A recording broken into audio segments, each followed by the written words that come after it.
Hi friends, നമ്മുടെ African വയലറ്റൊക്കെ പൂവിട്ട് തുടങ്ങിയിട്ടുണ്ട് കേട്ടോ. നല്ല വെൽവെറ്റ് ലീഫോട് കൂടിയ പ്ലാന്റ് ആണ് കേട്ടോ ഇത്.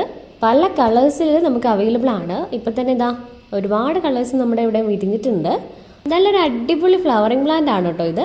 ഫ്ലവർ ഇല്ലെങ്കിൽ കൂടി ഇതിൻ്റെ ലീഫ് കാണാൻ അടിപൊളിയാണ് കേട്ടോ.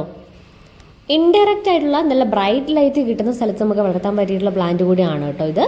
പിന്നെ നമ്മുടെ ഇടയിൽ തന്നെ പെട്ടെന്ന് തന്നെ ആഫ്രിക്കൻ വയലറ്റ് എന്താ പറയുക നശിച്ചു പോകുക എന്നൊക്കെ പറഞ്ഞിട്ട് ഒരുപാട് പേര് മെസ്സേജൊക്കെ ചെയ്തിട്ടുണ്ട്. അതിൻ്റെ പ്രധാന കാരണം ഓവർ വാട്ടറിങ് ആണ് കേട്ടോ. ഒരുപാട് വെള്ളം ആവശ്യമില്ലാത്ത ചെടിയാണിത്. വെള്ളം വേണം, പക്ഷേ അത് ഒരുപാടാവാൻ പാടില്ല. നമ്മൾ വെള്ളം ഒഴിച്ചു കൊടുക്കുമ്പോൾ ഇലയൊന്ന് പൊക്കി കൊടുത്തിട്ട് ഇലേൻ്റെ അടിയിൽ മാത്രം ഒഴിച്ചു കൊടുക്കുന്നതായിരിക്കും ഏറ്റവും നന്നാവുക. ആവശ്യത്തിന് മാത്രം വെള്ളം ഒഴിച്ചു കൊടുക്കുക. കൂടുതൽ വെള്ളമാകാതെ എപ്പോഴും ശ്രദ്ധിക്കുക കേട്ടോ.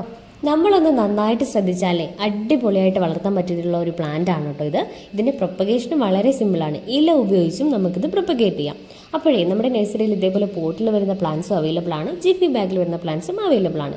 അപ്പോൾ പ്ലാന്റ്സ് വേണ്ടവർ എത്രയും പെട്ടെന്ന് താഴേക്കുന്ന നമ്പറിൽ മെസ്സേജ് അയച്ചോളൂ. Happy gardening.